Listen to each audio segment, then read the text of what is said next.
Les élections municipales ici depuis le studio de TV Sud Camargue-Cévennes avec ce résultat, la réélection de William Portal dès le premier tour, 57,28% des voix devant Rémi Nicolas, 42,72% des voix. C'était un duel, donc forcément il fallait un vainqueur dès ce soir. William Portal, maire depuis plusieurs mandats, je n'ai pas vérifié, mais Christophe nous dira ça dans un instant, et qui confirme ce soir. Il est également conseiller général et très impliqué dans l'agglomération de Nîmes, agglomération qui va changer de président, c'est certain, puisque dans tous les cas, même s'il gagne ses élections à la mairie de Nîmes, Jean-Paul Fournier a d'ores et déjà annoncé qu'il n'était pas candidat pour reprendre la présidence de Nîmes Métropole. Dans tous les cas, Alain Bellon était avec lui il y a quelques minutes et il a recueilli ses réactions tout de suite après ces résultats de ce soir. On l'écoute.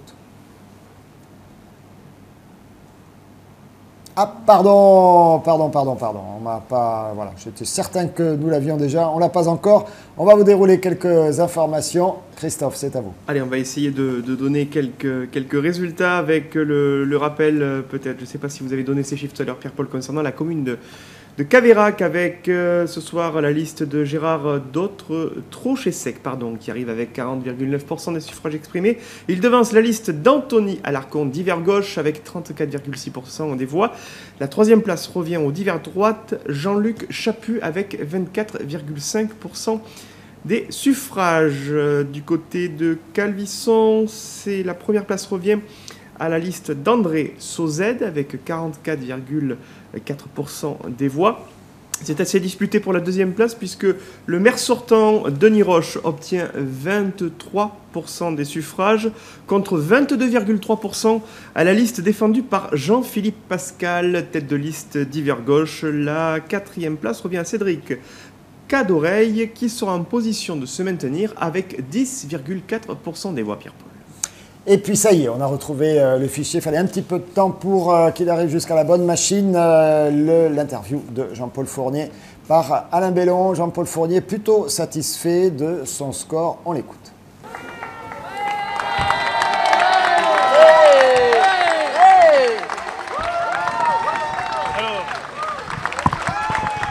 On y est arrivé, Jean-Paul, ou pas? Allez. Non, il faut y aller. Hein. Allez, on va dire un mot là-bas. Allez. Est-ce qu'on peut avoir votre première réaction, M. Fournier? Écoutez, on fait un bon résultat, puisque par rapport, c'est vrai, à 2008, où on était à 39, on était à 37,5, le Front National était à 7, il est à 22. Donc je pense qu'on a un bel étillage et qu'on est devant, si on additionne les trois listes du socialiste et la nôtre, on a 500 voix de plus. Donc je crois qu'effectivement, mais rien n'est joué, il faut qu'effectivement on se batte pour ce second tour. Donc on va appeler la mobilisation générale. Voilà, on a déjà gagné du côté de la permanence de Jean-Paul Fournier. Ils sont peut-être un peu pressés. Effectivement, le compte, ça compte vite du côté de Jean-Paul Fournier. En avance de quelques 500 voix par rapport au cumul des trois listes de gauche. Françoise Dumas, Sylvette Fayet qui devrait nous rejoindre sur ce plateau dans quelques minutes et Jean-Paul Boré. C'est une façon de compter. Elle vaut ce qu'elle vaut. D'autres pourraient dire attention, manque de réserve à droite pour Jean-Paul Fournier, d'autant que le résultat du Front National est solide. Christophe, vous avez d'autres résultats? Oui, et puis une petite précision par rapport à une information que vous donniez tout à l'heure, Pierre-Paul, sur la réélection de William Portal, le maire de Marguerite. Il en est à son 5e mandat, puisque la première élection datait du printemps 1989, très précisément. Donc c'est Voilà, il va engager son 5e mandat. Alors on a quelqu'un qui, tout à l'heure, a engagé son 6e mandat, c'est Jean-Luc Chapon, le maire d'Uzès. Mais là, on est vraiment dans les stratosphères. Voilà, vous avez d'autres résultats, Christophe?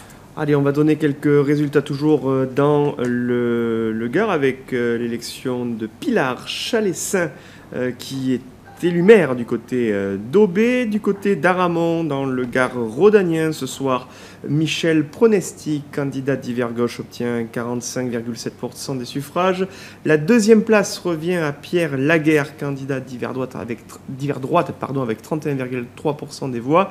Enfin, la troisième place revient à André Acosta, candidat d'Hiver Droite, du côté d'Aramon avec 22,9%. Pierre-Paul. Et puis on va afficher tout de suite les résultats définitifs de Saint-Gilles avec, donc on vous le disait tout à l'heure, Gilbert Collard Le député Front National qui arrive largement en tête, 42,57% des voix, c'est Eddy Valadier, l'ancien premier adjoint battu lors des élections partielles de 2010, qui arrive en deuxième position avec 25,36% des voix, devant le maire sortant Alain Guédot, Parti socialiste 23,14%, et devant le centriste Samuel Serre, 8,9% des voix. Il faudrait une large union, un front dit républicain pour pouvoir rivaliser avec Gilbert Collard au deuxième tour. On attend donc la réaction des uns et des autres, notamment du maire sortant Alain Guédot. Nous avons d'autres résultats. Christophe, vous pouvez dérouler. Sûr. On va rappeler les résultats d'Aigues-Mortes avec ce soir la première place pour le candidat Pierre Momejean avec 35,8% des suffrages. Il devance de peu le maire sortant, le divergence Cédric Bonato avec 34,5% des suffrages, et il creuse l'écart, ces deux candidats, avec, regardez les autres listes qui arrivent avec 11,4%, la liste d'hiver droite d'Isabelle Secrétan, ou encore à 11,8% des suffrages, celle du divers droite Stéphane Pignan à 11,10%. Dernière position pour Didier Kerr, candidat d'hiver gauche avec 7,11%. Et puis d'Aigues-Mortes, sans transition, on va passer du côté d'Aigues-Vives avec l'élection de ce soir de Jacques Hireille avec 51,6% des suffrages du côté d'Aigues-Vives. C'est une information importante puisque Jacques Hireille, on le rappelle, était le maire sortant de cette commune d'Aigues-Vives et qu'il devance donc de à peu près de 200 voix le candidat José Martin avec 33% des suffrages, et puis Jacques Potavin, candidat d'hiver gauche, avec 15,36% des voix. Pierre-Paul. Et puis donc peut-être redonner quelques résultats dans l'agglomération nîmoise. Vous l'avez dit, la réélection dès le premier tour, mais c'était un duel de William Portal. La réélection de Frédéric Touzelier, William Portal, pardon, à Marguerite, la réélection de Frédéric Touzelier à Générac, et puis également celle de M. Gaillard, le maire sortant. Maurice Gaillard, à Bouillargues. Maurice Gaillard à Bouillargues. Et puis c'est un petit peu plus difficile du côté de Lédenon, où les deux listes sont au coude à coude avec une dizaine de voix d'écart, je crois.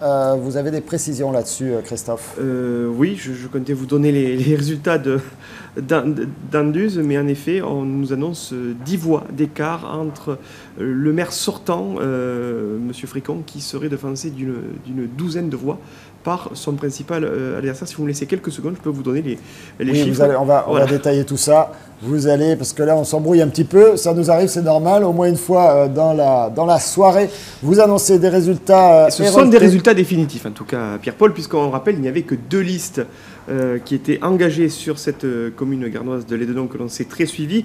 La victoire ce soir de 12 voix, très précisément, de Frédéric Baume avec 50,75% des suffrages exprimés, contre 49,25% pour la liste de Robert Fabreau. Voilà, très précisément.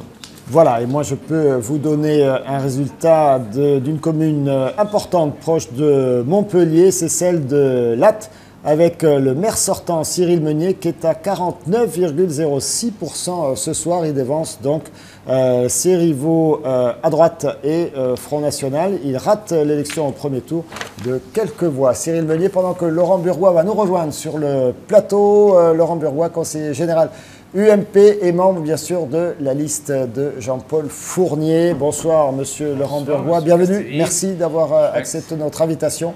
Et peut-être juste avant votre intervention, puisque vous évoquiez la thématique des réélections dès le premier tour, et puisqu'on est en présence de Laurent Burgois, on peut affiner la tendance qu'on vous donnait tout à l'heure. La réélection d'Alain Juppé à Bordeaux se fait avec 60% des voix. On imagine que c'est un résultat qui vous réjouit, mais c'est de l'histoire ancienne. Maintenant, il faut se plonger dans le deuxième tour. Pour vous, votre tête de liste, Jean-Paul Fournier, on a recueilli sa réaction tout à l'heure. Plutôt satisfait de son score, entre 37 et 38. Pas très loin de celui de 2008, effectivement. Mais par contre, il semble que vous manquiez peut-être un peu de réserve pour le deuxième tour. Vous en pensez quoi? Écoutez, c'est déjà, je crois que quand on voit d'autres scores de cette région, je pense à Perpignan, à Béziers, Jean-Paul Fournier, le seul maire d'une grande ville UMP du sud de la France qui résiste bien par rapport à la montée d'un vote protestataire du Front National. Lorsqu'on additionne les 3 listes de gauche, on est à 500 voix de plus que pour Jean-Paul Fournier. Moi, je crois que ce soir, il y a deux enseignements à tirer. Il y a eu un vote protestataire fort qui s'est porté sur M. Gillet, qui condamne la politique gouvernementale, le laxisme de Mme Taubira, et puis l'échec de Mme Dumas. Mme Dumas fait le même score que M. Cazoran. Tout le monde disait que c'était le moins bon candidat PS sur Nîmes, mais je crois que Mme... 13,7%, et là on serait 14,5%. 14,5%. C'est pas un bon score lorsqu'on représente quand même la majorité nationale, tandis que Jean-Paul Fournier résiste bien, fait, on va dire, un point et demi de moins, alors qu'il a été attaqué de toutes parts, même, j'allais dire, même un peu sali. Moi, franchement, je suis satisfait. Et on fait des bons scores, d'ailleurs, dans les quartiers populaires de Nîmes. Je prends l'exemple sur mon canton, le bureau 411, qui est le canton le plus populaire de mon canton, on fait presque 41%. Donc, pas de leçon à recevoir de la gauche. Je crois qu'on a un second tour de mobilisation. Il faut qu'on travaille, mobiliser. Dimanche prochain, les Nîmoises et les Nîmoises auront le choix entre deux personnes, M. Fournier et Mme Dumas. Ils ont le choix, puisque M. Gillet ne pourra pas être maire de Nîmes. Donc c'est un choix crucial entre ces deux personnes. Chacun aura sa responsabilité. Est-ce qu'il préfère la continuité ou avoir Mme Dumas, qui est la représentante de M. Hollande sur Nîmes? Alors pourtant, hein, j'insiste, hein, Laurent Burgois, votre analyse ok. Les réserves pour le deuxième tour, oui, il y a 500 voix d'avance selon votre calcul. Hein, si on fait l'addition des voix de Françoise Dumas, de Sylvette Fayet et de Jean-Paul Boré, mais il y a également celle d'Éric Firoud, de Jean-Louis Volbert, qui ne sont pas forcément très partisans de Jean-Paul Fournier. Personne ne maîtrise ses voix. Tout à fait, mais il semble que vous ayez un petit peu de mal en termes de réserve. Il faudra aller chercher peut-être du côté des abstentionnistes. Oui, c'est un travail qu'il faut faire dès demain, ce travail par rapport aux abstentionnistes. Et puis, vous savez, Nîmes est une ville un peu particulière, hein, avec ses quartiers, avec ses traditions. Quand je dis qu'on ne maîtrise pas ses voix, moi je pense qu'il y a même des gens de gauche qui, au second tour, peuvent voter pour Jean-Paul Fournier. Parce qu'ils savent. Parce qu'ils savent. Non, parce que je connais cette ville. Je connais qu'il y a des gens qui sont fiers d'être Nîmois et qui savent que celui qui peut être le meilleur pour gérer sa vie, le meilleur rempart aussi par rapport à cette politique gouvernementale qui taxe de plus en plus chaque jour nos concitoyens, c'est Jean-Paul Fournier. Vous savez, personne ne maîtrise ses voix entre les deux tours. Et moi, je ne doute pas que devant des responsabilités, les Nîmoises et les Nîmoises feront le choix de Jean-Paul Fournier. Un mot sur le score du Front National. Vous dites un vote contestataire. Pourtant, c'est un vote qui vraiment a l'air de s'installer. Alors ici à Nîmes, c'est pratiquement 3 fois plus qu'il y a 6 ans. C'est conforme aux résultats nationaux, alors même que tout le monde convient, et lui aussi, que Johan Gillet est un néo-nîmois. Hein. Il débarque, il arrive, il a fait une grosse campagne, certes, mais il n'est pas forcément d'ici comme vous autres. Du côté de Beaucaire, ça se consolide, à Saint-Gilles également. Ça veut dire que le Gard, qui a été le seul département à mettre Marine Le Pen en tête au premier tour en 2012, c'est décidément une terre Front National. Je crois que ça permet de réfléchir, parce que je suis conseiller général. J'avais interpellé d'ailleurs M. Alary, président du conseil général. Je crois qu'on doit tous se poser une question dans ce département. Pourquoi le Front National fait un score aussi élevé? Et qu'une des raisons, bon, je l'ai dit tout à l'heure, c'est la politique gouvernementale, mais c'est aussi la politique socialiste, communiste et verte dans ce département, menée par M. Alary. M. Alary, ce soir, n'en sort pas trop vainqueur de ces municipales, puisqu'on gagne à l'Est, on gagne Uzès, on prend Quissac. La droite vient de gagner Quissac. Ce soir, on gagne Comps. Bon, M. Alary va nous dire qu'il a conservé Bellegarde, bon, avec son ami Martinez, mais avec une première adjointe du MP. Ouais. Donc, vous savez, ce soir, M. Alary a aussi des soucis à se faire par rapport aux élections l'année prochaine. Également, oui, mais de très peu, par rapport à un bon candidat, M. Bouyx. Donc, vous savez, dans ce département, je crois que les gens ont aussi sanctionné cette politique, comme je l'ai dit récemment, d'assistanat. Je crois que les gens ne veulent plus cet assistanat permanent en matière sociale, veulent de la responsabilisation. C'est ce que nous mènerons avec mes collègues UMP et UDI dans quelques mois au Conseil général pour conquérir ce département. Pour vous, c'est le prochain challenge, ça. Mais oui. D'abord, il faut garder Nîmes. Il faut garder Nîmes, mais on va s'y atteler. Vous savez, on a les résultats sur Nîmes, sur ce qui est actuellement Nîmes 1, Nîmes 2, mes collègues de Chantal Barbus, Thierry Procida, Nîmes 5, Madame Géano, Nîmes 4 moi-même, sont satisfaisants. Donc, vous savez, on a un beau challenge. Et puis, moi, je suis confiant. Vous savez, peu de personnes ont donné Jean-Paul Fournier à plus de 37% ce soir.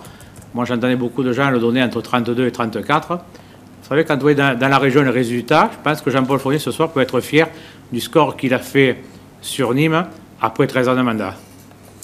Laurent Burgois, juste un dernier mot, une réaction. Léopold Rousseau, 37,5% au Gros du Roi. Robert Cross, donc conseiller régional, positionné à gauche, 34,85%. Ça n'a jamais été aussi serré. Bernard Luciani, divers droite, extrême droite, 16,9%. Il y a également une candidate Rassemblement Bleu Marine. C'est vraiment un fief de la droite avec Étienne Bourru, longtemps en maire. Oui, ça va peut-être passer pour Léopold Rousseau, mais c'est chaud. C'est chaud, mais je suis allé soutenir il y a quelques jours Léopold Rousseau. Il fait une campagne difficile, une campagne où on l'a beaucoup attaqué, alors que c'est un homme qui intègre. On l'a attaqué par rapport à sa famille. Je ne comprends pas. Bon, moi, je souhaite beaucoup de chance. Je pense que Léopold Rousseau va conserver le Gros du Roi après 5 mandats d'Étienne Mourru. Je crois qu'il a fait une belle campagne. Pas facile parce que tous ces candidats ont été en dessous de la ceinture, ce qui n'est pas normal. Je crois que dans la vie politique, on peut avoir des débats, mais pas attaquer sur des affaires personnelles qui n'ont pas lieu d'avoir dans un débat démocratique. Laurent Burgois, restez avec nous quelques instants pour des résultats complémentaires. Vous en aviez qu'on n'avait pas, peut-être qu'on va vous en donner quelques autres. Christophe. Allez, une victoire ce soir pour la liste d'Olivier Jouve du côté de Gaujac avec 57,1% des suffrages face à la liste de Pierre Lodo, crédité de 42,9% des voix. À Castillon-du-Gard, Jean-Louis Berne échoue de très peu, 49,5% des voix. Il devance la liste de Christophe Navatel avec 36,5% des suffrages exprimés. La troisième place revient à Robert Espérandieu avec 13,9% des suffrages. Enfin, du côté de Langrand-Combe, vous y faisiez référence, messieurs. Patrick Malavieille l'emporte ce soir avec 55,6% des suffrages contre Ludovic Bouix, donc crédité de 44,4% des voix. On va marquer cette courte pause. On se retrouve avec Sylvette Fayet notamment. Laurent Burgois, si vous voulez rester avec nous, avec plaisir. Ce serait volontiers que nous organisions ce petit débat avec la tête de liste Front de Gauche qui est déjà dans les studios de TV Sud. La pause et on se retrouve dans un instant.